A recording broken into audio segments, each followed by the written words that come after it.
cash and Genti between yards and yards before contact and yards after contact, all these sorts of, they're giving him nothing. He is getting hit constantly behind the line of scrimmage, multiple yards behind the line of scrimmage, and frankly, at this point, I think he's essentially out of the race, and this is partly due to Emeka Buka having a great year, Tyler Warren putting up big numbers, Tet McMillan, I think, is maybe the most talented player overall in the rookie class.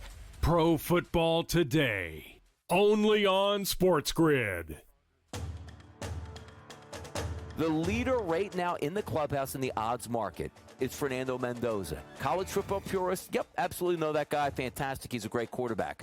Non-purists who are tuning in just for the biggest games, who is this guy, Joe, and how did he get here? He came from Cal. He's a mobile kid. He's big. He's about 6'3", about 220. He's a gutty kid and had a great performance for Kirk Cignetti. SportsGrid's College Football Today.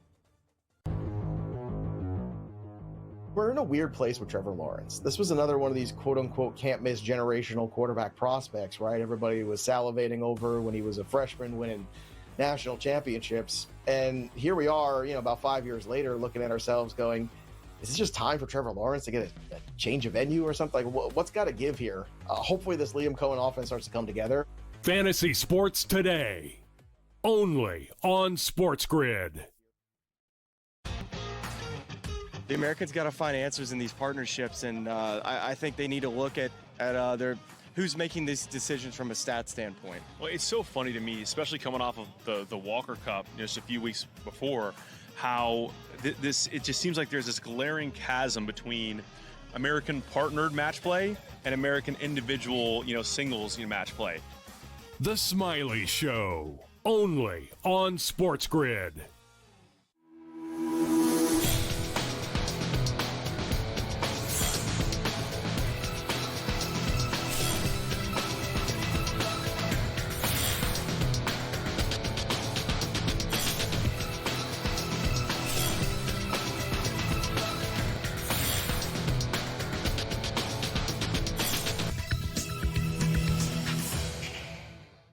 Good afternoon. Welcome to NewsWire here on SportsGrid. Another football night and Major League Baseball postseason action to get to here on the show. As always, we'll have a college football preview of the weekend with Paul Stone from Paul Stone Sports. We'll also dive into the latest in the NFL with Brad Thomas and checking in on everything happening in the world of sports wagering with some big news as well. One from the company called Poly Market. We'll dive into that. And naturally, we'll have Donnie Rightside here on the show breaking down the latest in baseball and in football as well. First baseball game, by the way, a couple of hours from now, because we did have one series complete yesterday. I'll get to that in just a sec. But first, let's start off with our sports betting news and topics of the day. Alex Boris is a New York Assembly member. He filed a bill that will prohibit licensed New York sports betting operators from limiting size and frequency of deposits of wagers of authorized sports bettors. I'll break it down for you. The state of New York wants you to be able to bet on as much as you possibly can if you are a winner.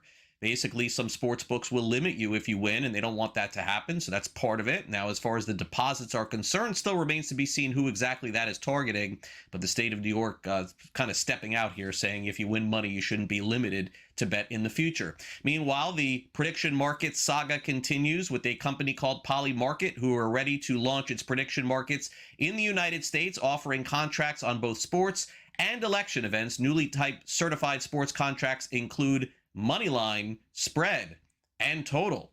Seems a lot like sports betting to me. Stay tuned. Los Angeles Dodgers, World Series champions a year ago. They're the first team in the wild card round to advance to the next round. 8-4 the final. The Dodgers easily take care of business in Game 1, in Game 2. Nice year for Cincinnati getting into the postseason, but not much more. Mookie Betts with a home run in a big game yesterday. Basically getting involved in the action, as well as Yoshinobu Yamamoto, who picked up the win. Here is Mookie Betts after the game on wanting more than just a wild card win. But obviously, I know we can win the whole thing. We just have to play good baseball. We have to continue to pitch, timely hitting, and play defense, and everything should be okay. Is it fair to compare last year's team with this year's team? I mean, not really, just because just two different teams.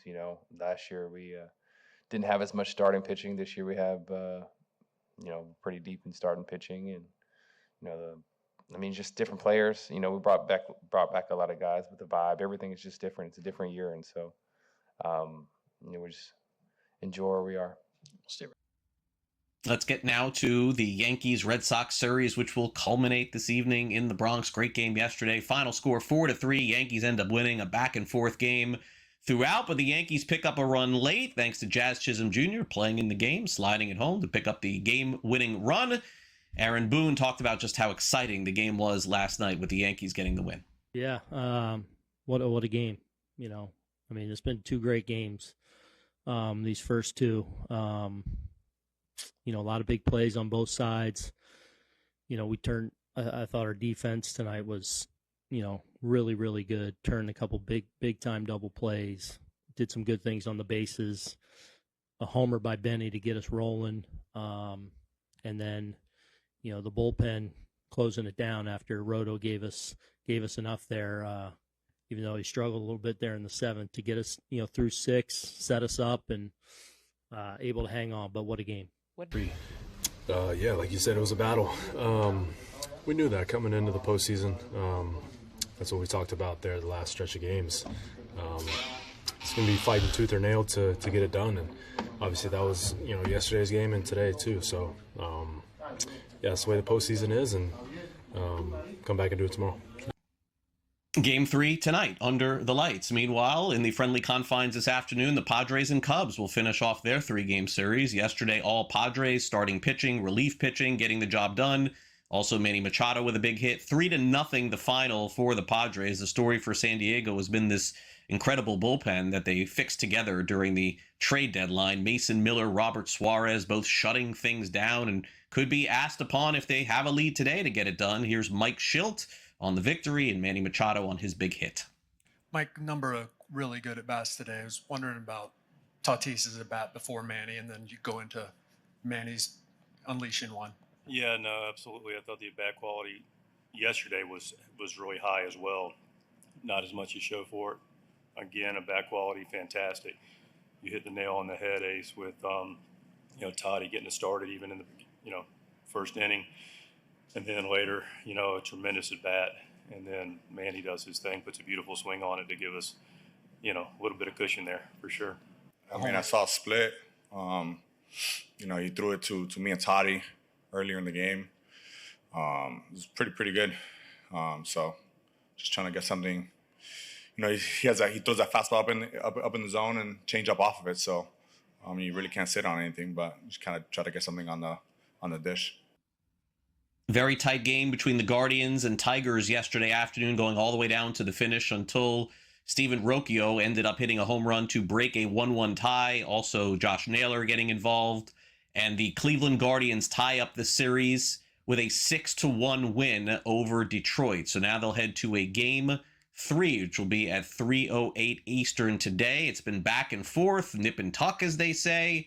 Good pitching, not great bullpen effort yesterday from Detroit. Here is Stephen Vogt on getting the big hit and also getting the most out of a major league debut from Chase DeLauter. It's huge. I mean, it was an 0-2 count, I believe, and he's just ready to fire. And those last couple innings, it was not easy to see. And our guys jumped on Melton pretty well, and Bo with such an unbelievable at-bat off Herter. And for us, it was a frustrating day offensively for us, with 2 hits leading into the 8th. And for our guys to explode like that and kind of get some separation felt really good. Chase, that was an unbelievable debut. I thought everything about it was great. His at-bats were outstanding. He could have easily let that play in the first inning, rattle him, and take him out of the rest of the day. Tanner picked us up huge in that inning, getting the 3 punch-outs. But really impressed by Chase's at-bat quality, and then obviously the outfield play after the sun ball in the first. It was outstanding. Meanwhile, in the National Football League tonight, a point spread that just keeps growing and growing. The Los Angeles Rams are up to 7, 7.5, maybe 8 in some spots against their division rival, the San Francisco 49ers. Why is this happening? Well, the 49ers will not have Brock Purdy, Ricky Pearsall, or Juwan Jennings to go along with George Kittle and Nick Bosa. Yeah, the 49ers are just that banged up. Total of 45.5 going into tonight's game. Game time decisions and in-game live will have you covered there.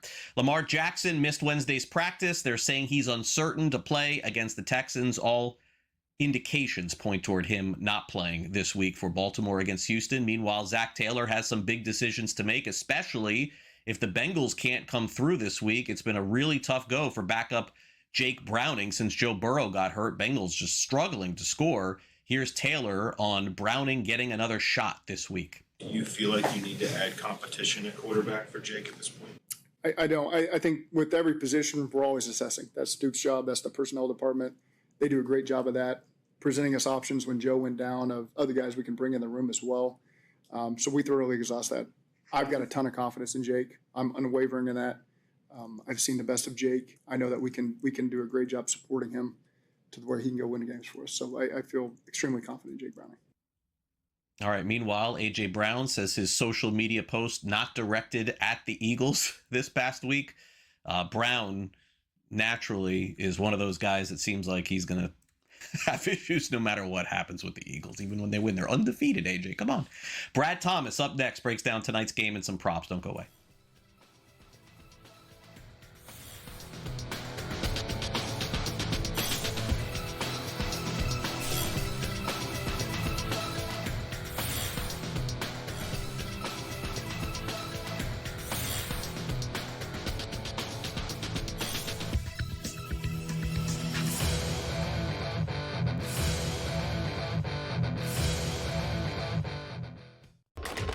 Enter into the magical world of McLuck.com, where even the smallest of spins can win real cash prizes. Adventure into over 1,000 of the best Vegas-style slot games. So what are you waiting for? Unlock your free welcome offer today. Join the fun where winners play and players win.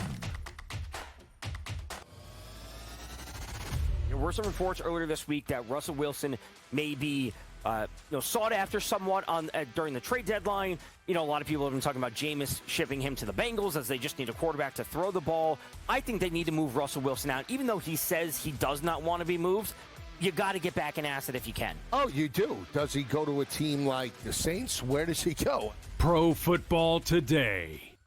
Only on SportsGrid. That team are going to stretch him over the top, but I still think it's blue-collar football, Big Ten style. Yeah. That's where USC has struggled. I do not think Lincoln Riley, I'm sorry, is a good head coach. He's a great quarterback whisperer. He coaches from an offensive coordinator position, doesn't make halftime adjustments, and that's where I give the edge to Bielema. I don't like this game, but I would take the points with Illinois. SportsGrid's College Football Today. Well, Shadur, which quarterbacks are you talking about? Because there is some bad quarterback play out there, but the dude who can't beat Dylan Gabriel out for a job and can't beat Joe Flacco out for a job certainly can't lay claim to being better than any other quarterback in the league. The Craig Carton Show. Only on SportsGrid. It's the most beautiful time of the year. No, not because of foliage or pumpkin spice lattes. It's because of football. SportsGrid has you covered all season long, covering every snap, every score, and every line move. Prepare, watch, win. Weekends are for winners. Only on SportsGrid.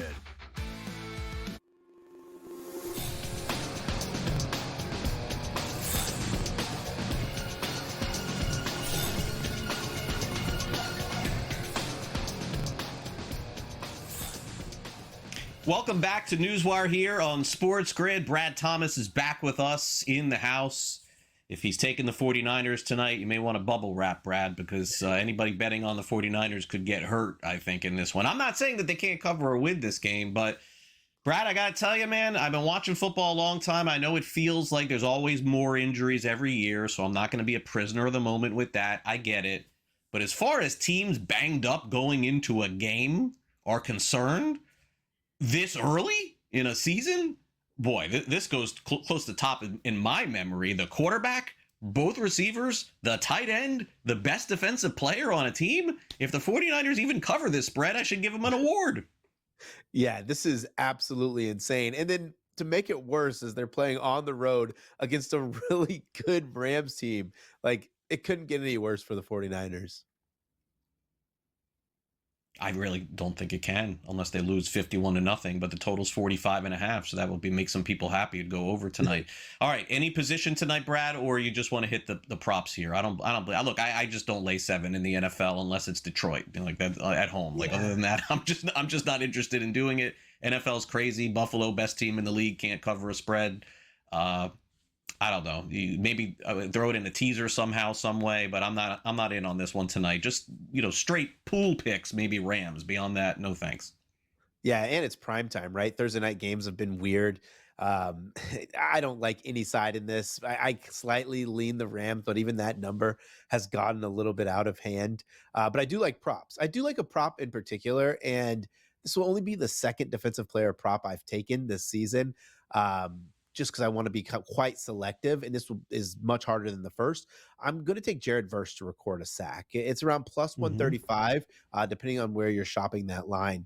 It's going to be difficult because, yes, he's going against Trent Williams. Trent Williams has not allowed a sack so far this season. However, the Rams' defensive line as a whole is stout. 4th highest pressure percentage at 44%. How funny is that? 444. But 4th highest pressure percentage in the NFL, and they're not blitzing, right? They have the 9th lowest blitz rate, but they're getting home Byron Young and Jared Verse. But what's funny is Jared Verse only has 1, if not 2 sacks on the season, yet he has one of the highest pressure percentages in the NFL. And had it been Brock Purdy under center, I wouldn't even look this way. But when you bring in Mac Jones under center, Mac Jones's pressure rate is double Brock Purdy. So I think this is a game for how great Jared Verse has been to actually capitalize. And the interior of that 49ers D-line is pretty bad, which means they can't just double team on either side on Byron Young or Trent Williams. So they're going to have to get creative to stop those guys or pass the ball really quick after the snap. And I just don't think that's going to happen when they're playing as an 8-point underdog. So I like Jared Verse to record a sack. All right, would agree. I like that one as well. Let me take a look at the receiving yards here with you. I'll give you my thoughts. You tell me what you like here. All right, so Puka Nacua seems accurately priced here, 95 yards. He generally is getting close to 100. Feels a little low on Devontae Adams. My concern would be is if the point spread holds, how much throwing will the Rams do? They've been playing really conservative, kicking field goals more than usual this year. McCaffrey, 54.5. We know he'll see some action there. Kendrick Bourne, I guess, is the top receiver right now for the 49ers. I'll tell you the one that I like. I guess because it's Mac Jones, I'm a little worried here. But this guy, Jake Tongas? Yes. You know what I'm going to tell you about this guy, Brad? This guy is going to be a tight end starting from some other team next year in the National Football League. I liked what I've seen from him thus far. There's no room for him and Kittle, but I think that this guy's got some talent. Yeah, I have chased his touchdown prop since he scored in the first game, and I'm really glad that he scored in the last game because that was back-to-back games of me not hitting it and being pretty upset how nice the price was. But I think his numbers, it was around 24.5. I think it's ballooned up a little bit more. I think his numbers pretty nice. I actually would take under Puka Nacua's receiving yards because first and foremost, the 49ers pass defense is one of the best in the league. And it's an 8.5 point spread.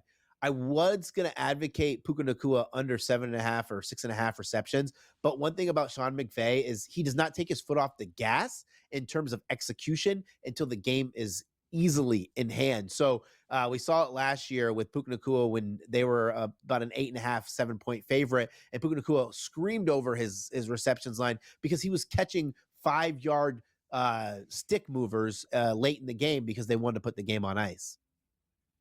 Christian McCaffrey's prop's interesting here from a rushing perspective, 61.5. You would assume he'll get a lot of looks, but I think the Rams are going to assume that he's going to get a lot of looks. So I'm not really sure which way to go there. Kyron Williams, 67.5 as we take a look at the rushing props. Blake Corum, 32.5. Oof, I think I'm under on that one. I don't know, why would that be 32.5? Brian Robinson Jr., 17.5. I'll stay away there. Anything on this board here before we get more into these teams?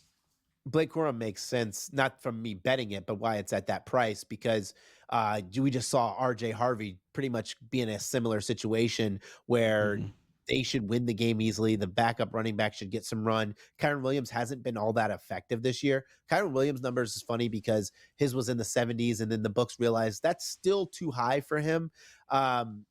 Christian McCaffrey, like, you should definitely just take Christian McCaffrey's receiving yards as opposed to rushing, because Christian McCaffrey has gone over in every single game receiving. And it's been set, like, at first it was set like 26, then it was set 35, then it was set 45. Now it's set in the 50s. I don't like his rushing over, but I wouldn't take the under because I do think that he hits his, 15 and a half rushing attempts, and he's just bound to get one. And you're kind of flirting, even though he hasn't hit this number yet this season.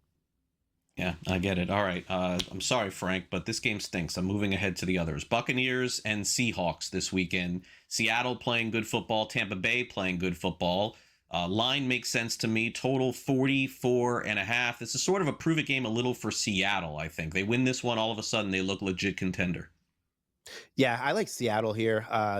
Bucks in a very bad travel spot. They thought they were going to change this game to primetime or something. I'm not sure what was going on with the schedule there. Bucks still very banged up. Even Bucky Irving didn't go through practice. I don't think they're going to be able to run the ball effectively on Seattle, which puts a lot of ownership on Baker Mayfield and a wide receiver core that's really banged up. But I do like Emeka Egbuka over receiving yards, and then I like the Ohio State touchdown parlay of Egbuka and Jackson Smith-Njigba, both to find the end zone. I like that. Yeah, whatever happened with that Mariners situation? Did they resolve that? Yeah, I think they did. I'm not too sure. They did? I'm going to check that out. All right. Thanks, Brad. Have a good weekend. Have a good one. Take care.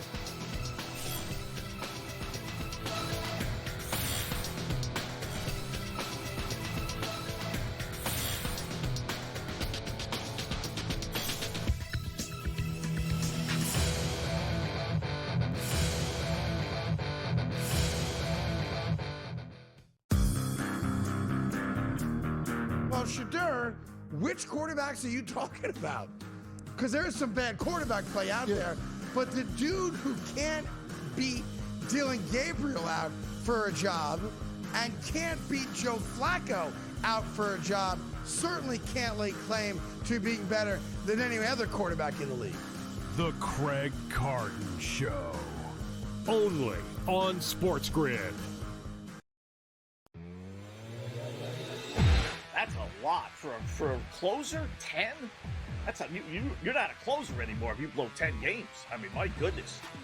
That's he's mentally broken too. Like, it's to the point where, like, Dodger fans aren't even mad at him; they're more mad at the Dodgers for putting him out there. Putting him in, right? It's more so. Right. Yeah, it's like, guys, like, he's done. In-game live, only on SportsGrid. Major League Baseball has decided it is time to put balls and strikes not just in the hands of the umpires, but also the robot umpires, as they say. The ABS system is now officially in place starting next season. Now, keep in mind, they're not just throwing this out there. They have used this at the Arizona Fall League, and they've also used it at different levels of the minor leagues as well. NewsWire, only on SportsGrid. Everything changed at that point. They went and got Jonquel Jones, and they really had that triple threat monster team. That second year they lost in the WNBA Finals, 3-1 against the Las Vegas Aces. Year 3, they finally get over the top hump. You can question whether they should have won the title with that foul call late in Game 5 that sent Breanna Stewart to the foul line. Betting above the rim, only on SportsGrid.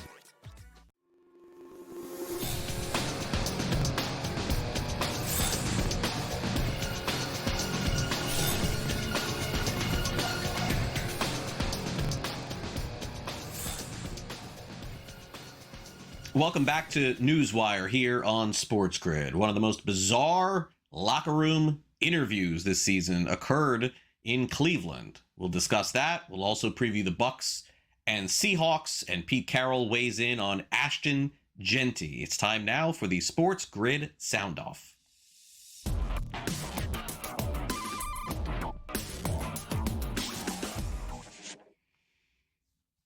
After our show ended yesterday, the Cleveland Browns made it official. Dillon Gabriel is going to get the start this week. He, of course, was drafted by the Browns.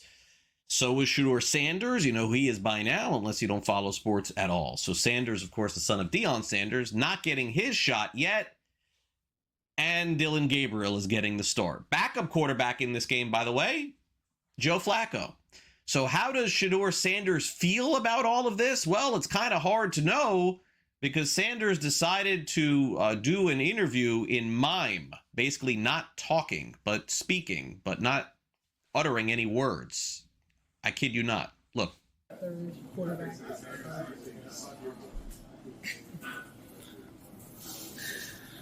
Vocally, anything to say? I guess. This one more. What do you think? You have to show, show to the coaches just to have them have that belief in you that you can, be ready. What game do you say? How much has Joe been important to both you and Dillon in terms of your guys' development to this point?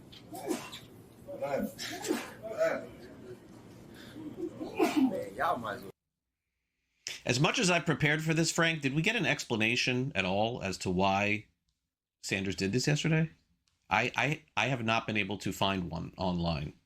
We did not have our audio down for that. That's literally what he did yesterday. I hope this kid gets a shot, but my gosh, the look just gets worse and worse.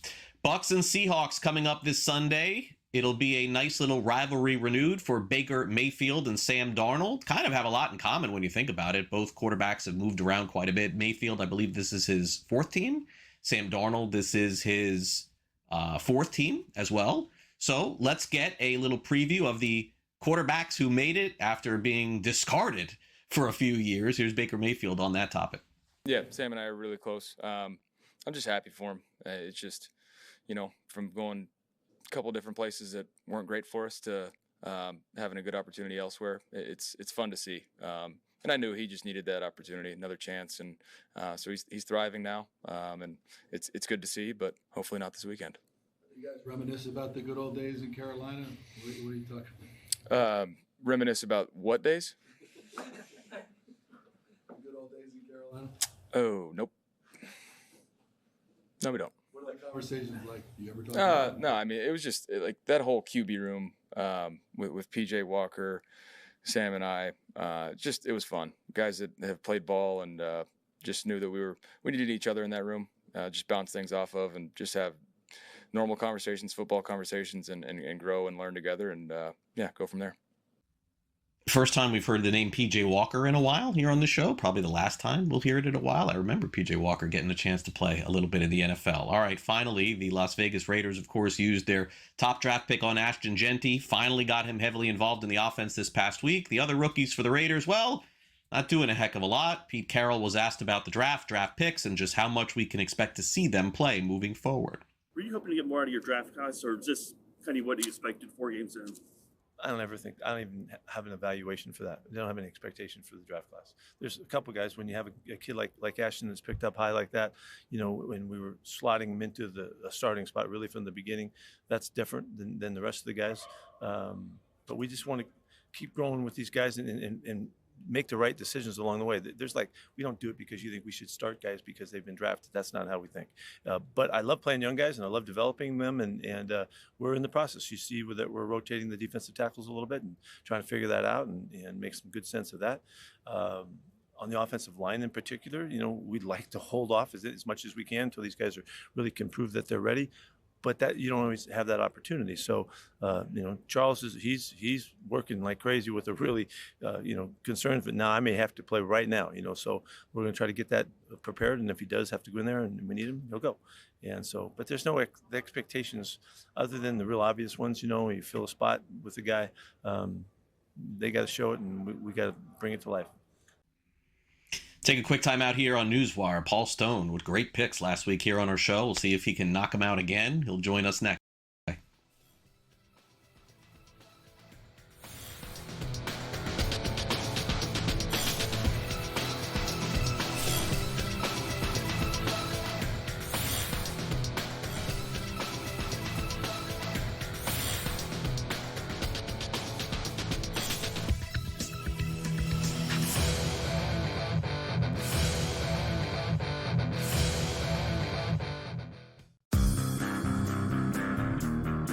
Shadur, which quarterbacks are you talking about? Because there is some bad quarterback play out there, but the dude who can't beat Dylan Gabriel out for a job and can't beat Joe Flacco out for a job certainly can't lay claim to being better than any other quarterback in the league. The Craig Carton Show. Only on SportsGrid. That's a lot for a closer. 10. That's you're not a closer anymore if you blow 10 games. I mean, my goodness. That's He's mentally broken too. Like, it's to the point where, like, Dodger fans aren't even mad at him; they're more mad at the Dodgers for putting him out there. Putting him in. Right? It's more so. Right. Yeah, it's like, guys, like, he's done. In-game live, only on SportsGrid. Major League Baseball has decided it is time to put balls and strikes not just in the hands of the umpires, but also the robot umpires, as they say. The ABS system is now officially in place starting next season. Now, keep in mind, they're not just throwing this out there. They have used this at the Arizona Fall League, and they've also used it at different levels of the minor leagues as well. NewsWire, only on SportsGrid. Everything changed at that point. They went and got Jonquel Jones, and they really had that triple threat monster team. That second year they lost in the WNBA Finals, 3-1 against the Las Vegas Aces.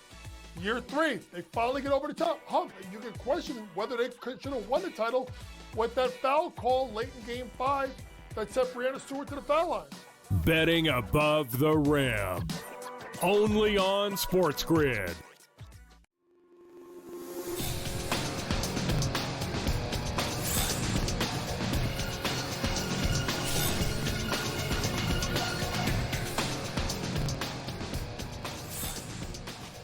All right, welcome back to NewsWire here on SportsGrid. Paul Stone is with us here on the show. Wow, great week for Paul last week with the picks. Let's see if we can get it going again this week and help some people out before they make their key decisions, including the big one in Tallahassee coming up on Saturday night. Paul, thanks for coming on NewsWire again. Really appreciate it. Want to dive right in here. Let's get started Saturday afternoon, 3:30 p.m. Eastern. Always love your thoughts here on a big home dog. It's Maryland getting 6.5 against the Huskies. Total 53.5. Let's begin there. Terrapins certainly have shown some promise this season. Can they cover this number? Can they win this game outright? Obviously, the coast-to-coast traveling is involved in this conversation here as well. Break it down, Paul. Yeah, Maryland, Craig, off to a 4-0 start behind their true freshman quarterback, Malik Washington, who's really been spot on thus far this season. But other than a 27-10 victory at Wisconsin as a 10.5-point underdog, there's really not a whole lot of meat on the bone for Maryland, you might say. Their other three victims to this point, Florida Atlantic, Northern Illinois, and Towson of the FCS level. But that's going to change over the next 2 Saturdays. Of course, they're playing Washington this Saturday, and then Nebraska comes calling to College Park the following Saturday. So we'll find out a lot about Maryland. But first things first, I think this situation, and you mentioned a component of it, I think this situation strongly favors Maryland this weekend against the Huskies. Again, while Maryland is off a bye, Washington, they hosted top-ranked Ohio State last weekend. Much anticipated showdown. The Buckeyes ended the Huskies' 22-game home winning streak, kind of coasted there in the second half to a 24-6 victory over Washington. The week before that, although not a competitive game, Washington traveled to Pullman, Washington, to play their rival Washington State in the Apple Cup. Easily disposed of the Cougars by a 59-24 margin, but an emotional game, a game with a lot of energy nonetheless. So here you have Washington off back-to-back emotion-packed contests. They've got to travel across the country, got to go across 3 time zones, and they've got to play an undefeated and rested Maryland team that's had the opportunity to maybe heal some of its early season bumps and bruises, maybe do a reset mentally. So I think everything kind of points to Maryland here. We don't know exactly who they are because they hadn't got in the ring with the best of the best yet, but the situation just so strongly favors the Terrapins here that I like Maryland plus 6.5 over cross-country traveler Washington in Big Ten play. All right, fun game at 3:30 Eastern. The game that is the national big game on Saturday, which lost a little luster, Paul, of course, this past week when Florida State fell to Virginia. But it is a rivalry game. Number 3 Miami visiting Tallahassee to take on Florida State. Miami and FSU, generally speaking, one team wins one year, one team wins the next year. It doesn't matter what the spread is. It just always seems to feel out that way. And Paul, you hear from people breaking this game down. Everyone's saying the same thing. Why is Miami only 4.5-point favorites in this game? So when that happens, I get a little suspicious that maybe I'm missing something here. Miami has played better than Florida State this season, but certainly playing at Doak Campbell on Saturday night in Tallahassee is not going to be easy for anyone. No, I'll tell you, Miami, what more could they have done to this point, Craig? They're 4-0. They have 2 impressive victories over, I believe, then top 10 teams, perhaps Notre Dame and Florida, 2 very good teams in any case, and a pretty good South Florida team as well. So, man, they have been very impressive to this point. They're certainly deserving of their high ranking. Their transfer quarterback, Carson Beck, he didn't play all that great last year. I think it's fair to say for Georgia in 2024, but the last half of 2023, man, he was really good. And I think he's regained that form there in Coral Gables. But there's one thing that Miami hasn't done to this juncture in the season, and that's take a road trip. It's one thing to play in the friendly confines. It's quite another to take your show on the road. And I think it's safe to say that Doak Campbell Stadium will be electric Saturday night. It will be rocking. You got a Florida State team that's wounded. They lost this past Friday in Charlottesville to Virginia, 46-38 in double overtime. I think that's more to Florida State's advantage here from a betting perspective, certainly not on a season goal perspective from where they stand. But you get a team now that's wounded. They're looking to avoid an 0-2 start in conference play, and the opponent just happens to be the Miami Hurricanes. You've got Carson Beck again, and I am impressed with him. But at the same time, last year, he's not been the same quarterback on the road for those who have followed him closely. Last year in road starts at Alabama, Texas, and Ole Miss, Carson Beck threw 7 interceptions, a total of 7 interceptions against just 3 touchdowns, has not played well on the road. Turnovers are very difficult to quantify in the handicapping process. For one, from one viewpoint, they're not totally random. But on the other, they're not really totally predictive either. But if Florida State, if they can just break even, hold serve on turnovers, or perhaps be +1, I think they've got an excellent chance to keep this game close, perhaps even win. We'll see what Miami does now that they have to go on the road. But I like Florida State plus the 4 or 4.5 over the Canes Saturday night in Tallahassee. And certainly Beck hasn't had to do that much, especially against the Gators a couple of weeks ago. Didn't really have a good game at all, but their defense was just so good in that one. Okay, you talk about learning things about teams in college football. Well, I guess this week we will learn more about Vanderbilt. They're ranked 16th in the country, Paul, getting 10.5 points this week against Alabama in one of the big SEC showdowns of the week. 3:30 Eastern, the Crimson Tide coming off that big win against Georgia. Is Vanderbilt legit? I mean, even a close game, I would be impressed with them this season. I just don't know yet. We'll find out this week, Paul. What do you think? Yeah, I think there's going to be a lot of public money, first of all, on the Commodores this weekend. I think a lot of people will be on their side. And sometimes I hang out with those guys, the people who are the so-called public bettors. But I'm not going to this week, Craig. I'm going to be hanging with a different crowd. First of all, I like to give, balanced coverage. And Diego Pavia, I mean, this guy's been the heart and the spirit behind this resurgence in Vanderbilt football. And I think those of us who love college football just really love what he's done there and what that program has done under head coach Clark Lee. Looking at Pavia as a betting underdog in games he started the 2 years at New Mexico State, 2022 and 2023, and then last year and 4 or 5 games this year, Pavia as an underdog. 19-5-1 against the spread. Of those 19 covers, his team has won the game straight up 15 times. So, man, that guy really performs well as the underdog. But I don't think it's going to happen this time. Not to take anything away from Vanderbilt's victory last year. They came into their home field there at Nashville. They were 23-point underdogs at home. Alabama, highly ranked. Alabama had just beaten Georgia in a big game. Vanderbilt was 2-2. They had upset Virginia Tech at home in their season opener, but no one saw it coming. Alabama, I think, was a little bit limp. They probably didn't give their full measure of attention to the Commodores, but that's not going to be the case this weekend. This is going to be the rare occasion where Vanderbilt has been circled on Alabama's calendar for the past 365 days. I know they've heard a lot about it.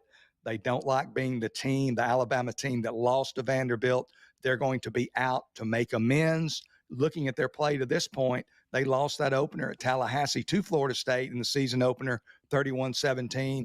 Ty Simpson looked like a first-time starter in that game. He was up and down, inconsistent. But since that loss, I'm not sure there's been a better quarterback, a more accurate quarterback than Ty Simpson. He is rolling right now. I think Alabama wins this game at home by 2 touchdowns or more. I like the Tide minus 10.5 over Vanderbilt. Great stuff. As always, Paul, appreciate you coming on, and we'll follow the picks this weekend. Also, make sure you go to Paul's website, Paul Stone Sports, for the latest picks in college football. And then naturally, I know college basketball right around the corner too. Paul, thanks again for coming on the show. Really appreciate it. Hey, thanks for having me, Craig, and good luck to everyone this weekend. Paul Stone with us here on the show. Coming up next, it's Donnie Rightside breaking down Major League Baseball and what we can expect in some of the afternoon affairs, including the Tigers and Guardians 2 hours away. We'll be back with more NewsWire after this.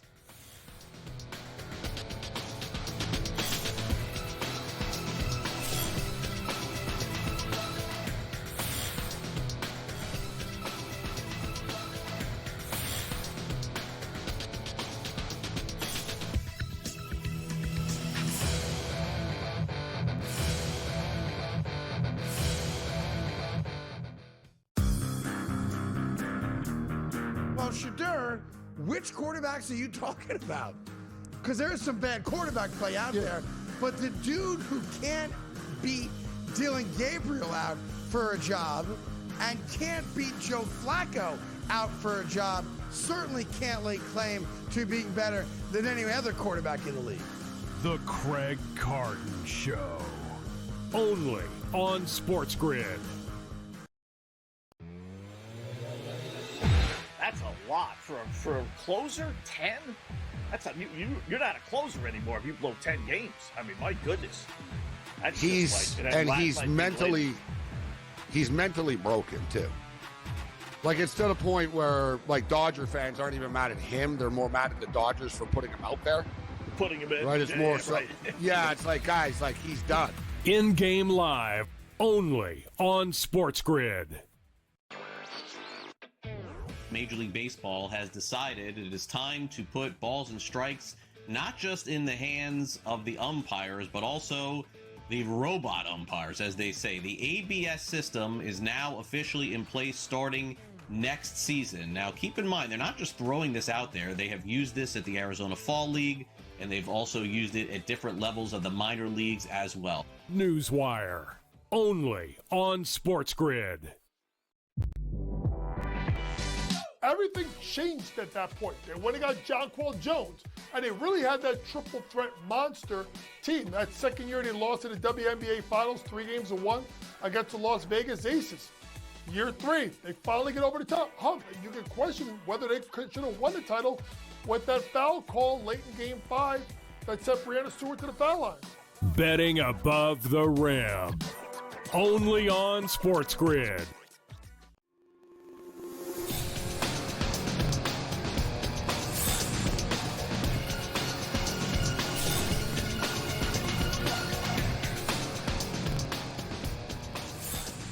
Welcome back to NewsWire here on SportsGrid. Donnie Rightside in the house, fresh off his early line show, getting ready for the afternoon line.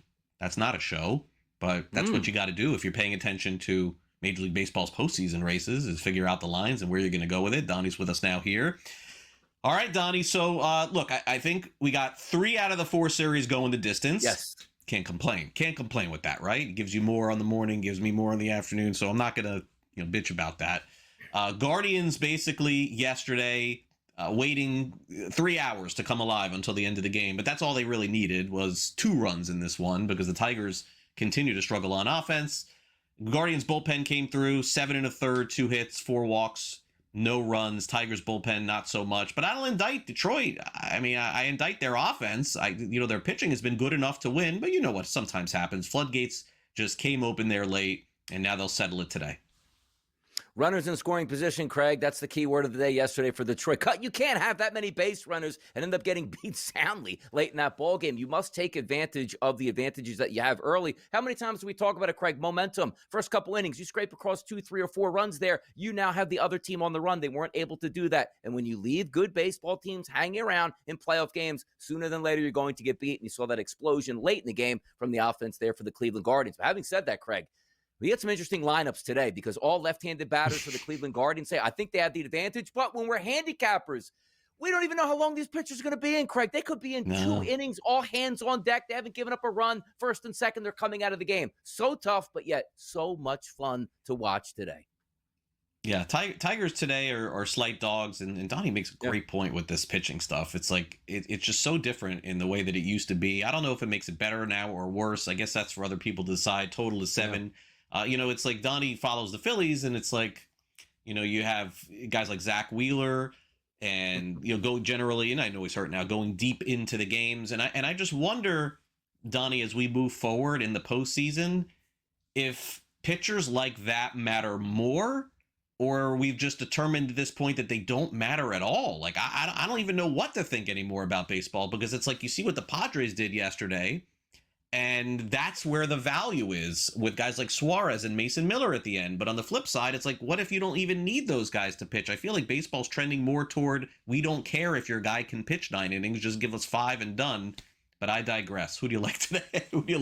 Sorry for that rant. By the way, it's such a good rant you have, because we are going to get into the World Series, Craig, in a 7-game series. And by game 3, they're bullpen games. Game 4 might be bullpen games. It's unbelievable, the evolution of the starting pitcher and the de-evolution of the starting pitcher at the same time. By the way, let's always talk about the San Diego Padres. You line up those guys that can come in the 7th, 8th, and 9th inning, now coming in between the 5th, 6th, 7th, and 8th. It's unbelievable to watch. Who can hit a 105-mile-an-hour fastball, and then you're having a breaking ball right behind it? It makes no sense, but that's the way it is. Game number 1, Detroit and Cleveland. I actually like the home team in this game, though, Craig, at the -130 price. The reason is Flaherty, again, we don't know how long he's going to be in, but I said the one ability that the Cleveland Guardians have is to stack up as many left-handed / switch hitters as you can. They can do that. I give them the edge today at home. If we look at the Padres and the Cubs, same thing. Like Darvish, Jamison Tyone, the innings that they're supposed to be out there, maybe 3, 3.5, and then you hand it off to the bullpen here. That's a true -116, -102 look. That's a coin flip here. But also, Craig, the games later tonight, Boston and New York. This is a pivotal game number 3. The loser goes home. The winner advances in one of the most hated rivalries in Major League Baseball. Who are they starting? Roger Clemens on one side, Chris Sale on the other. Like, you know what I mean? Pedro Martinez? No.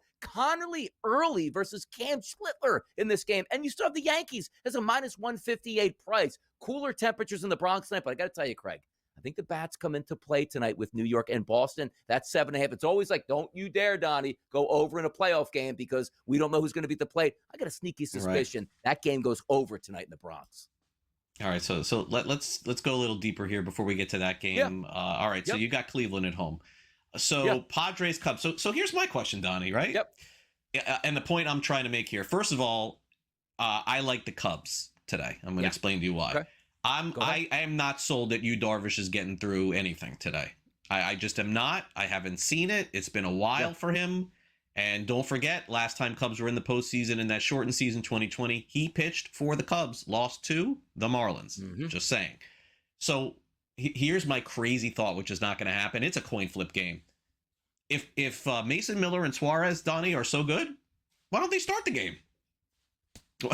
Why don't they start the game, go 2 innings apiece, and then just worry about what happens at the end of the game? Why wait to the end of the game to see if Darvish gives up 3 runs and you're done? That's what I would do if I was Mike Schill. Put the leverage in your situation. Like, hey, you guys are going to go out there until you allow a base runner. You might still have Mason Miller pitch. Mason Miller might get a full game start, full 9 innings without allowing a base runner the way he's able to pitch. It's an interesting concept because everything goes out the window in elimination games. It really does. You expect Darvish, veteran pitcher. Again, Craig, he might have 2 innings pitched and not even allow a base runner and lay like the matchups later on in the game the way it plays out. So that's why it makes it so tough for me. You see 7.5, 7.5 and 7.5 tonight. But I don't know. Every game here, it's almost like you're going gut feel of a manager as opposed to being an expert handicapper. Hey, I like this pitcher. His xFIP number is 2.05. Wait, Craig, he's out in the third inning. Oh, no, there goes my handicap. Back to Yankees Red Sox as we close it out. I think the Yankees do have the better pitcher probably going tonight, but I will say this. I mean, if the Yankees are not the Yankees, how in the world are they minus 160 in this decided game tonight? I mean, is this Notre Dame football, Alabama, betting Tom Brady? Like, I don't know. I mean, Donnie, shouldn't this line be minus 140? Minus 160? Yeah, we had the Yankee tax yesterday, and they're pulling it out and like, yeah, let's go ahead. Cam Schlittler's on the mound at this point. Like, this is like these definitions. I would be surprised if books just didn't go minus 120, plus 110 either side for all three of these games today because your guess is as good as mine. Hey, look, maybe wake up the echoes and Aaron Judge gets a couple home runs tonight, but we've seen crazier things happen in games where, who knows, maybe early goes 6 innings pitch, doesn't even give up a hit tonight. We've seen monster things happen. I just think these two young pitchers out of the game by the third inning because it just means too much. Out of the game by the third pitch tonight. That's how it could be. All right, Donnie, we'll enjoy it, and appreciate you coming on as always, and we'll see how things pan out tonight. Thanks again. Red October is coming up, Craig. Come on, you got to get excited for that. For you, I don't know how. Come on. Honestly, Donnie, I want to say this. Okay, I don't know. I know they've lost before at home. I don't know how they lose at home, Philly, ever. Oh, it wouldn't shock me to see them win this before, Craig. Every single game. Philly should never lose at home with that crowd. It's the craziest I've ever seen in baseball. I've been there. I've seen it. Thanks, Donnie. Craig, a big Appreciate Phillies fan. Thank you, Craig. See ya. My son was so upset.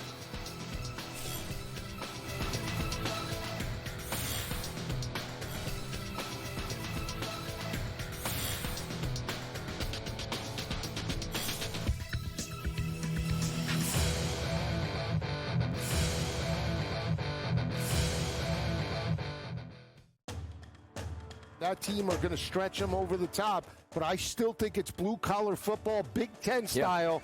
That's where USC has struggled. I do not think Lincoln Riley, I'm sorry, is a good head coach. He's a great quarterback whisperer. He coaches from an offensive coordinator position, doesn't make halftime adjustments, and that's where I give the edge to Bielema. I don't like this game, but I would take the points with Illinois. SportsGrid's College Football Today. There were some reports earlier this week that Russell Wilson may be sought after somewhat during the trade deadline. A lot of people have been talking about Jameis shipping him to the Bengals as they just need a quarterback to throw the ball. I think they need to move Russell Wilson out. Even though he says he does not want to be moved, you got to get back an asset if you can. Oh, you do. Does he go to a team like the Saints? Where does he go? Pro Football Today. Only on SportsGrid. It's time to sell high. Let's sell high now, Joe. Give me some sneaky sneakies. What do you got? Yeah, it's Matt's favorite way to sell. Everybody knows that. All right, let's talk about David Montgomery. Look, Montgomery had a big total last week, but really most of it was on one big run. I still feel like Jahmyr Gibbs is the guy here as you continue to move forward with Detroit. I'm not saying you have to get rid of him for nothing. Fantasy Sports Today. Only on SportsGrid. 60,000 drunk New Yorkers who were there from 5 in the morning to 7 p.m., who dropped a house mortgage on a ticket to watch the United States team miss every putt that they can possibly miss, and you think someone's not going to get pissed off and curse people out? Wah! The golf fan wasn't civil. Wah! The Craig Carton Show. Only on SportsGrid.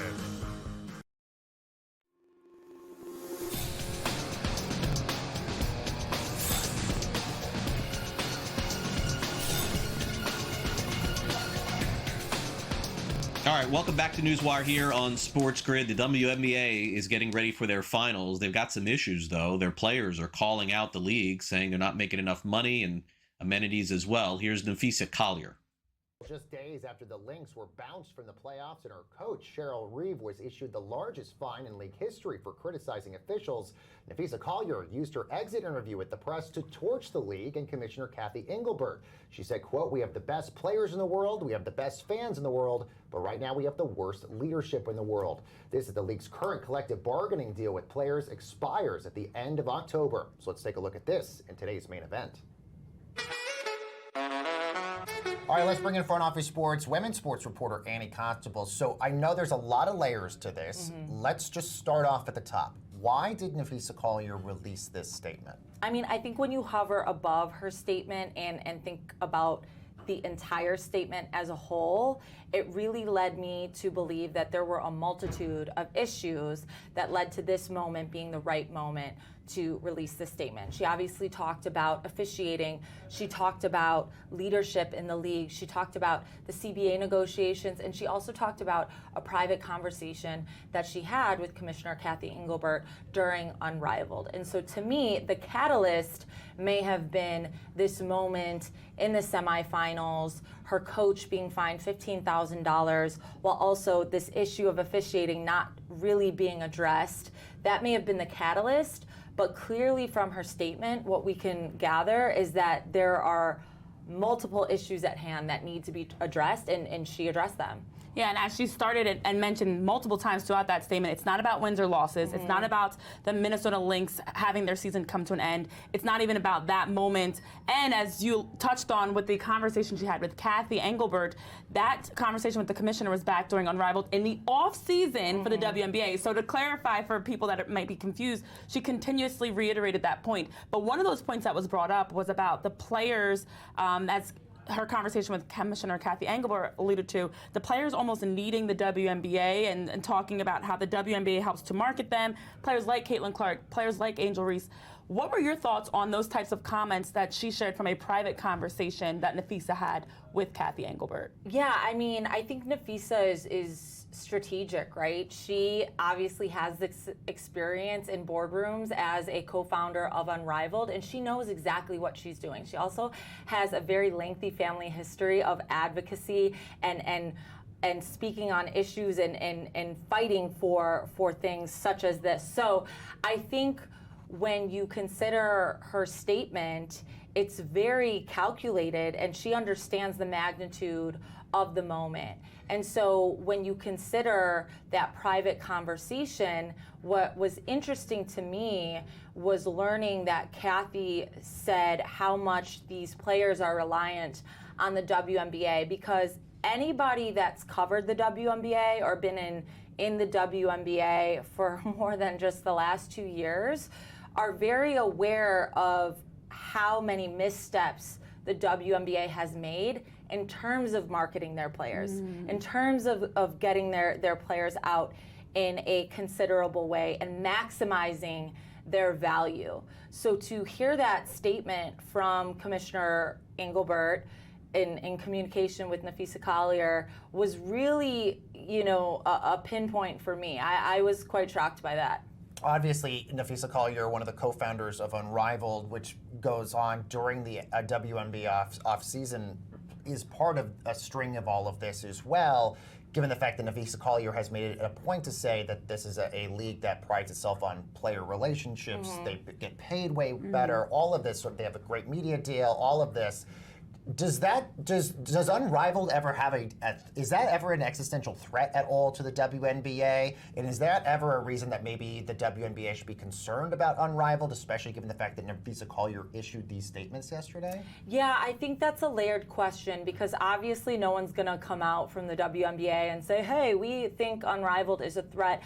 But based on the way that they've operated, I mean, the president of Unrivaled, Alex, spoke to me directly about their outreach to the WNBA as far as investment goes. And the W wasn't interested in investing. And if you look at Unrivaled, we can see that WNBA and NBA owners are not part of the investors group in Unrivaled. And so that's something that leads you to believe that this could potentially be seen as a threat as far as the WNBA considers it. Now, whether or not it legitimately is, remains to be seen, because this is a startup league. It's only entering its second season. I mean, if you're thinking about what it's up against in terms of the W and its longevity, that's a lot of ground to make up. So we got to be realistic about that thought as well.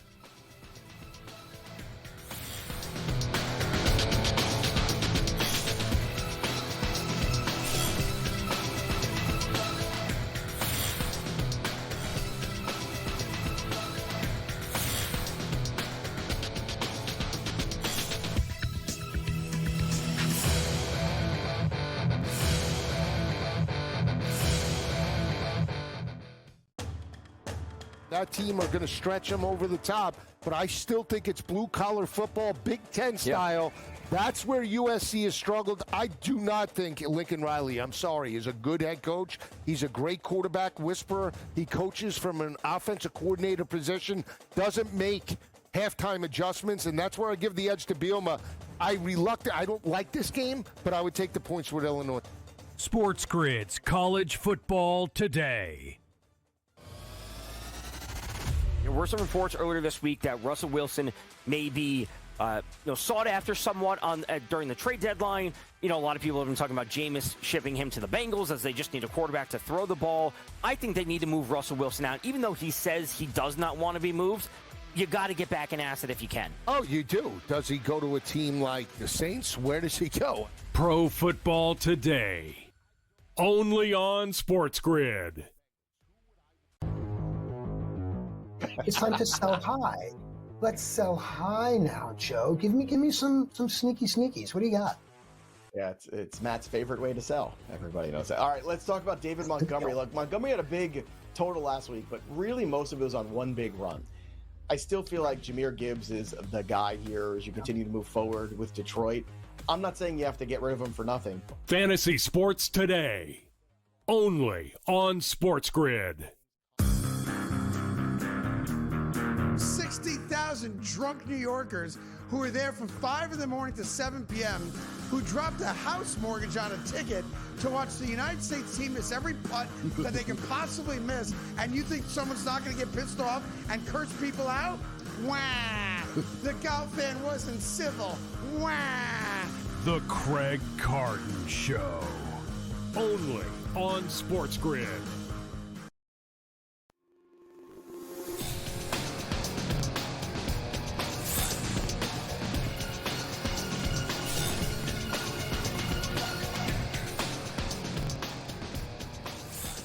All right, welcome back to NewsWire here on SportsGrid. It's always fun to catch up with my buddy Brady Cannon because I get to find out what everybody is thinking for the upcoming week in the National Football League with the contests and survivor picks. And Brady is with us here again. And Brady, last week the Super Contest finally saw the popular picks hit, which was a little bit of a surprise last week with the Falcons, of course, that line completely flipping. Once it looked like Daniels was out, the Falcons became favorites in that game. They ended up winning. The Rams, very fortunate in the cover there, so maybe we shouldn't even give that. The Buccaneers, unfortunate against Philly. Jaguars, certainly a great pick on the road at San Francisco. And then who could have seen the Ravens just getting throttled like that? Losing is one thing, but I don't think people anticipated that.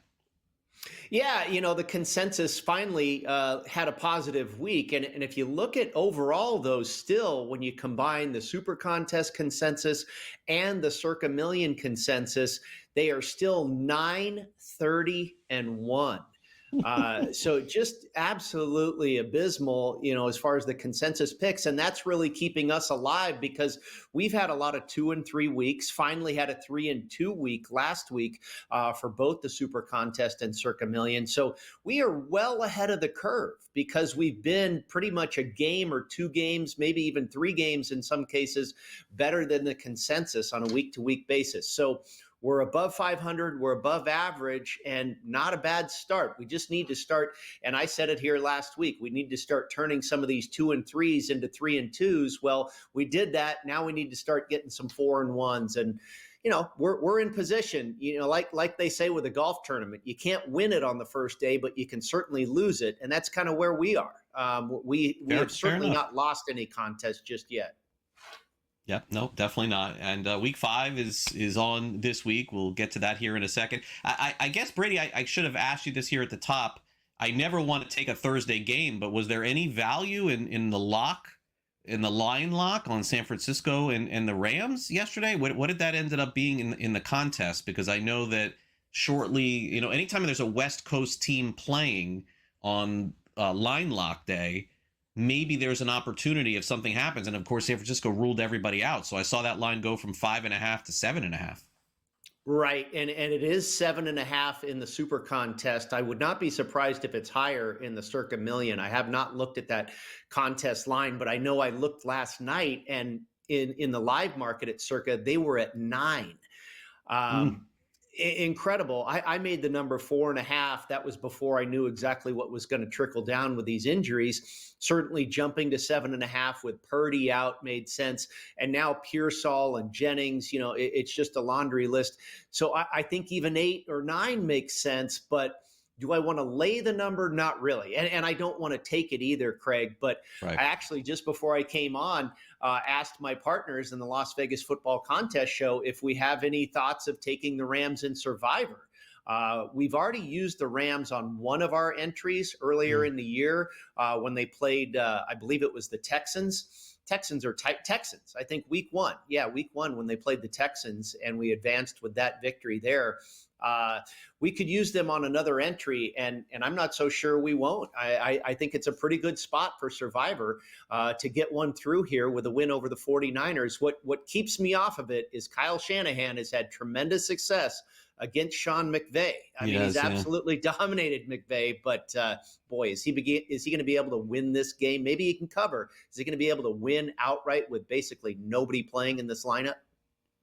Yeah, Brady, that's the question that I have. And like I was saying earlier in the show, I hate to be a prisoner of the moment with injuries. It always feels like every year there's more and more. But I just don't recall this early in a season for any NFL team to have lost as many players as tonight. What will happen between San Francisco and LA? So, to me, yeah, you're right with the spread, but I cannot imagine the Rams losing this game tonight. All right, so speaking of Circa Survivor, 1,400 entries eliminated. Some I'm going to guess on Sunday night with the Packers. Others potentially in that big line with the Chargers and the Giants. So not complete carnage, but does make sense. Those two teams were sort of popular, and I'm assuming a lot of people who, not really the pros in this thing, just said, hey, look, just give me my win with Buffalo. The game was close for a while, but they ended up taking out the Saints. Yeah, absolutely. A nice effort by the Saints there. And for people that don't know, the Packer game is a loss in Circa Survivor. They did not win. They did not lose. I understand it was a tie, but that is counted as a loss and an elimination in Circa Survivor. We were unfortunately on the Chargers with one of our entries. We still have 2 alive. The other 2 entries, we went all in on the Denver Broncos. That was about as easy as it gets over the Cincinnati Bengals. But this week, you talked about the Bills. We mentioned that in thinking, gosh, this looks like a good spot to take the Bills over the Saints. It looks like another decent spot here. Now, I know it's a division game, Sunday Night Football at home against the Patriots. The Bills are a decent-sized favorite there, 7 or 8 points. I think there's going to be a lot of play on the Bills this week because the rest of the way, there's not a lot of great spots. It looks like wherever you'd have a free square, they happen to be on the road. So this may be one of the last weeks where you could use Buffalo, and that was our thinking last week. So, you've got the Rams this week coming up tonight. You've got the Bills as a possibility. The Indianapolis Colts coming off of a loss to the Rams, hosting the Raiders. The Arizona Cardinals have been talked about, but they have injuries, of course, at running back. Are the Titans finally going to show up and make some noise? And then you also have the Lions. Now they're on the road, but boy, the Cincinnati Bengals look like a pretty free square to me. Yeah. Lions to me, Brady. I understand they lost that first week to Green Bay. I talked about this. I watched that game last week. I got to tell you, I think they're going to be just as dominant as they've been. I think that they're going to fight like that the rest of the season. All right, real quick, let's get to the college football Super Contest here. How are things looking thus far out there? We're doing okay. I have 2 entries in the college football contest, and we're just basically around 500 there in the middle of the pack.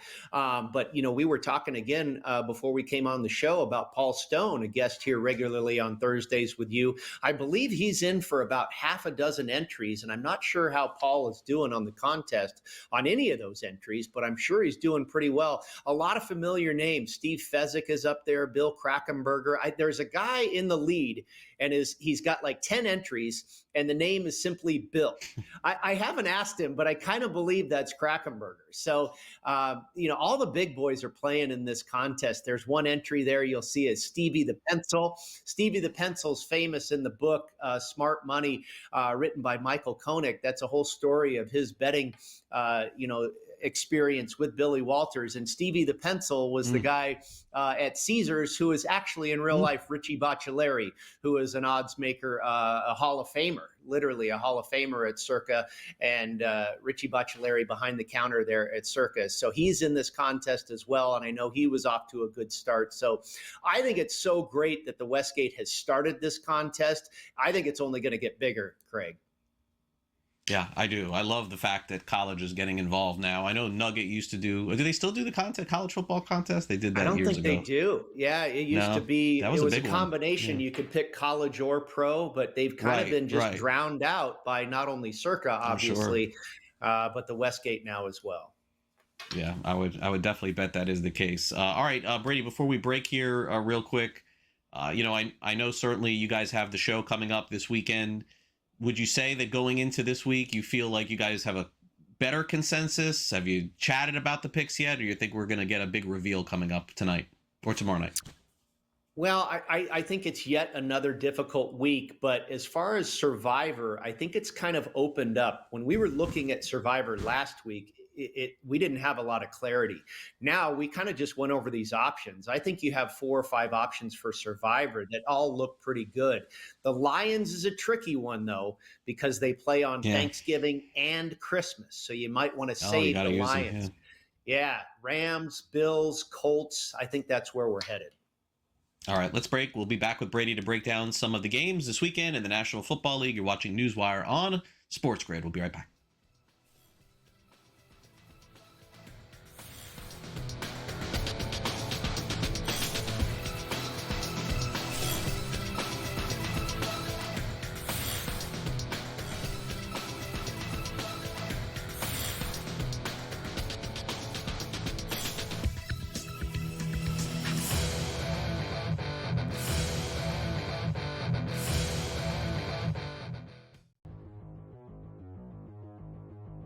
Now let's get to a player who was taken in the first round of every fantasy football draft, and thus far has produced the least points, George.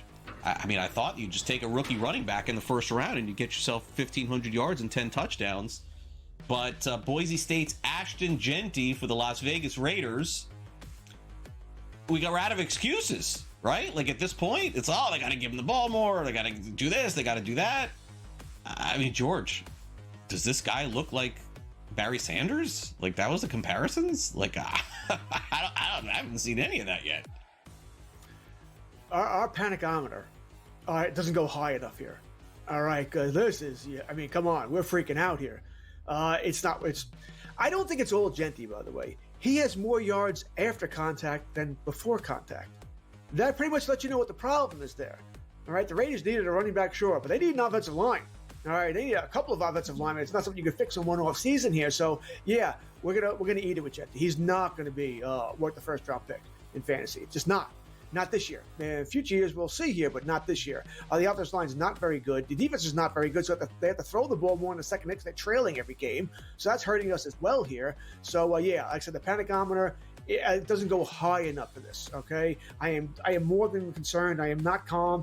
I am critical. I am flipping out. Isn't there going to be a time where he just breaks it free, George? Like what you said is not false, but I think there's a point being missed here. Why has he not broken free one time the whole season? Not once, to just run away. Like he's Devin Singletary right now. No offense to Devin Singletary, but that's who he is. Fantasy Sports Today. Fridays starting at 3 p.m. Eastern. only on SportsGrid.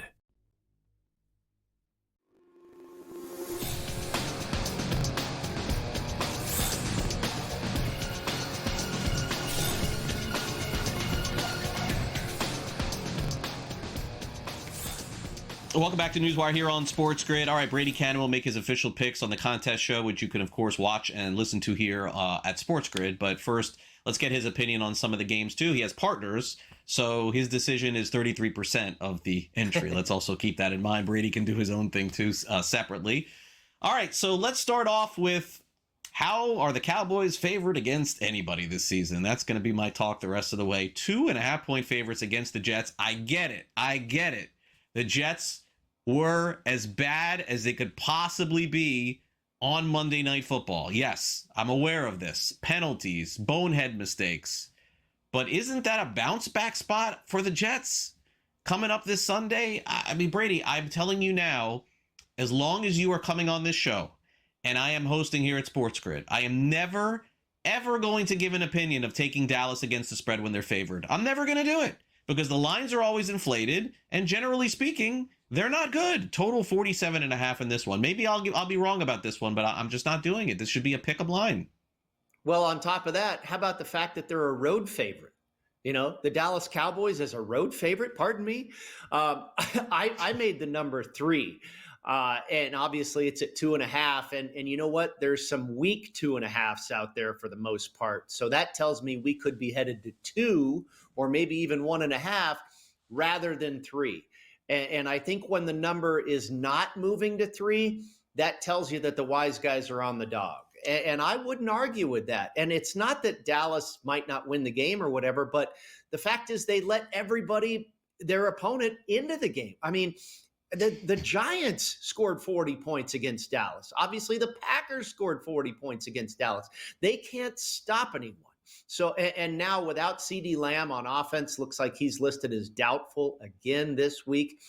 I just don't think they have enough on that side of the ball to, pull away from people.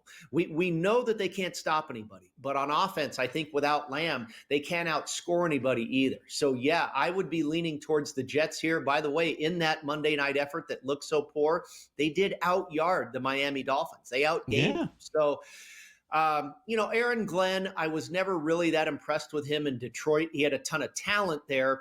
Accumulated more talent as the years went on. I did not think he was a great defensive coordinator, and I don't think he's going to get fired either. You got to give the guy some time to work his magic, and it hasn't come around just yet. He doesn't have a ton of talent with this Jets team either.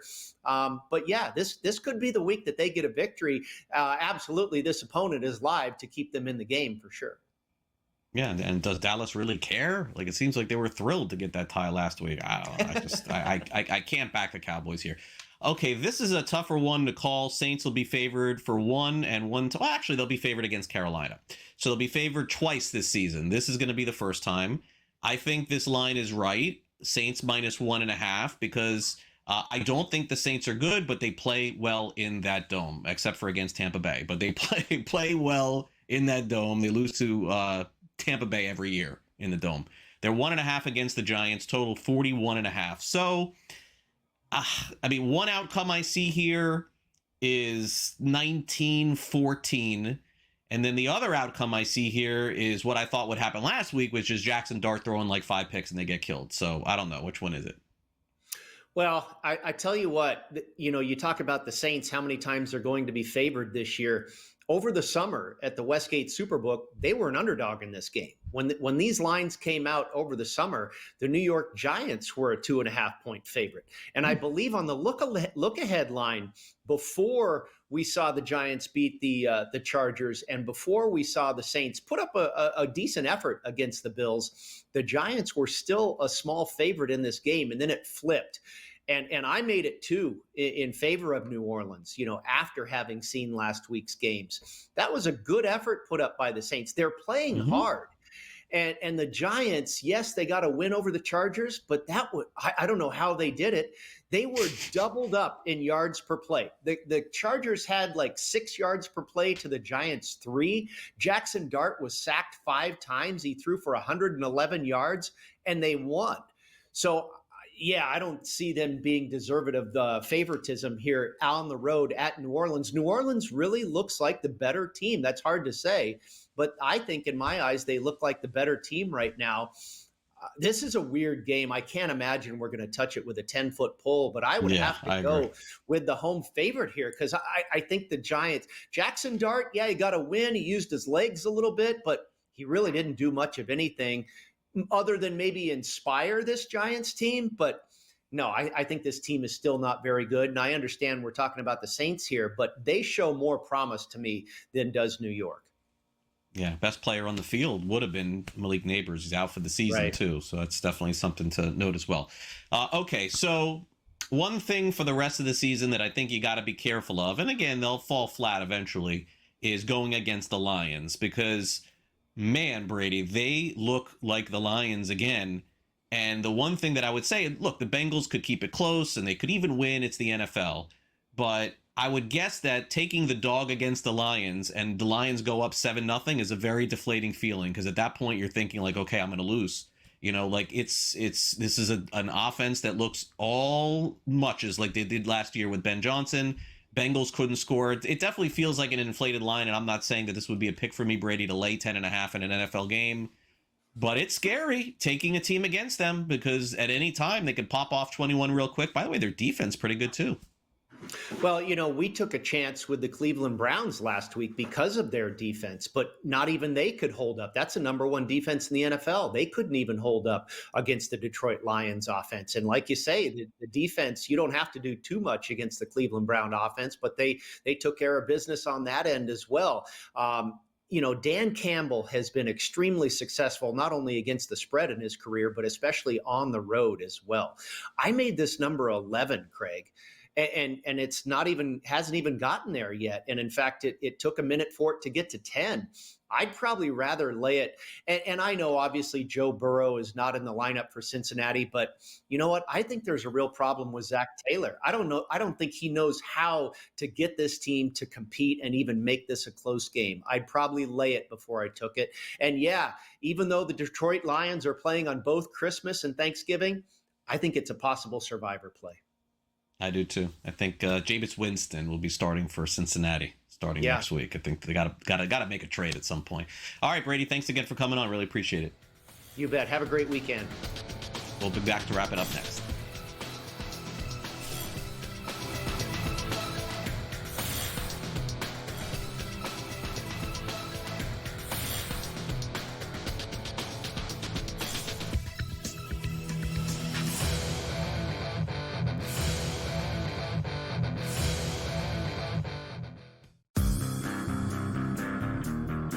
Shadur, which quarterbacks are you talking about?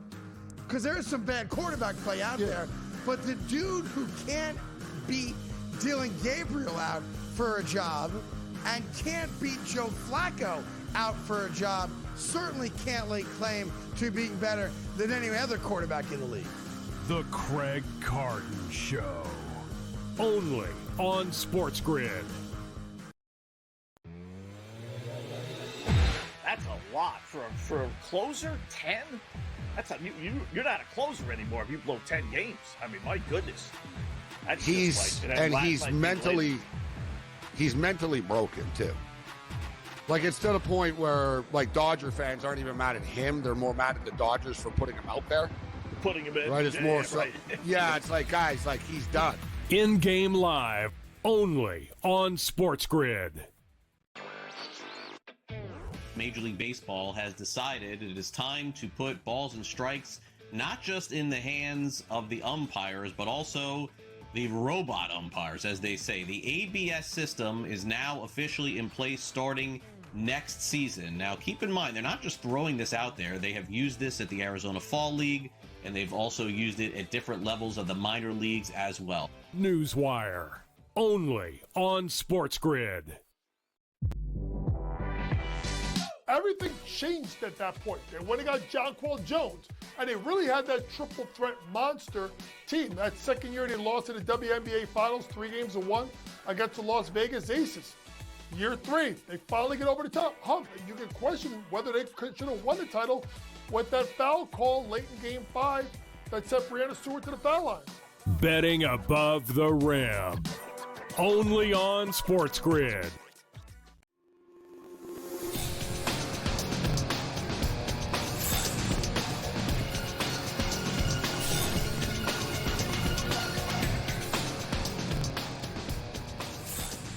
Welcome back to NewsWire here on SportsGrid. We've got some fun topics to cover here, including a new documentary coming out about the Montreal Expos, also former big league pitcher Keeps It Real about the National Hockey League. And do you know how many starting quarterbacks the Cleveland Browns have gone through since 1999? Well, that's what I'm here to do, is tell you on this edition of Last Licks.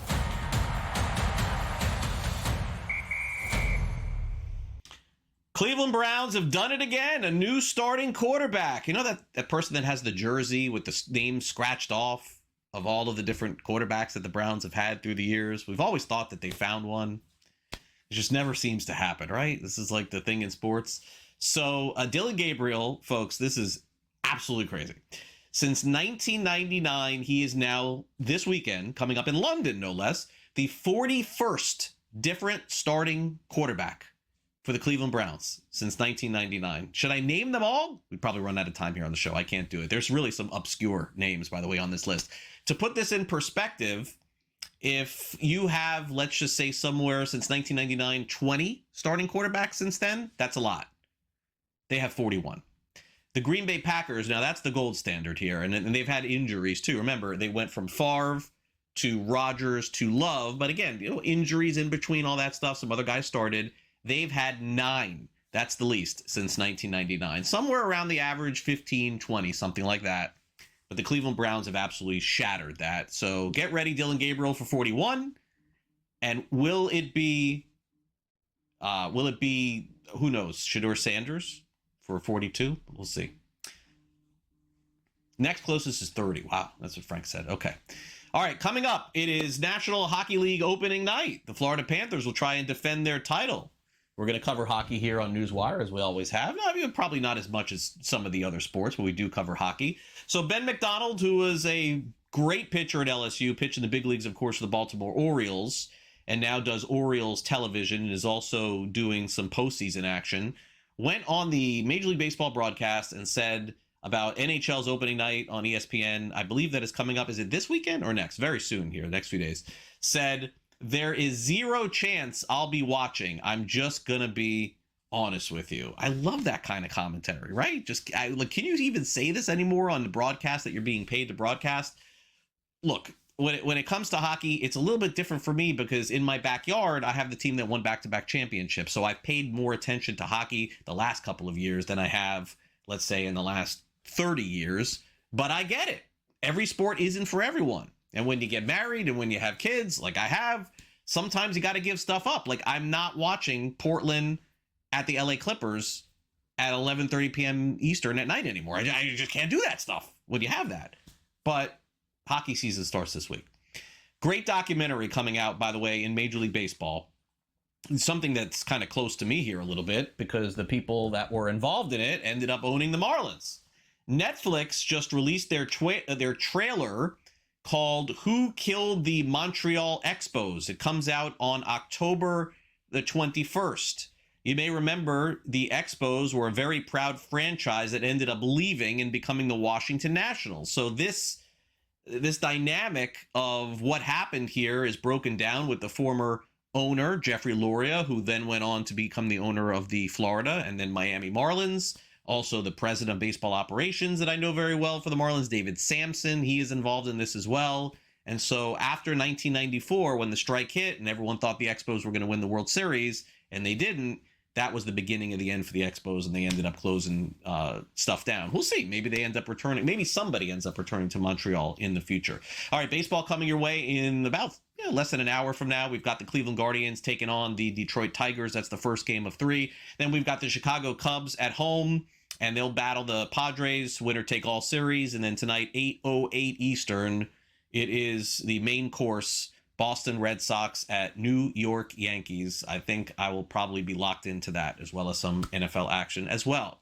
Thanks again to Brad Thomas, Paul Stone, Donnie Rightside, and Brady Cannon. Those were our guests here on the show today. If you want a preview of tonight's game in the NFL between the Rams and the 49ers, make sure you check out our in-game live programming and Game Time Decisions, where the line on FanDuel is Rams -7.5, and the total has dropped a little bit from what you see there, 45.5, I believe, to 45 as well. I'm off tomorrow. Adam Kaufman will be in for me, so the next time you and I will hang out will be Monday on our next edition of NewsWire. Thanks to our director, Luke, and for my producer, Frank, I'm Craig Mish. I hope you enjoy the weekend of football and baseball and a little hockey in between. I'll see you back here for our next edition of NewsWire on Monday. Don't forget to check out and support Adam Kaufman on the show tomorrow. Have a great weekend.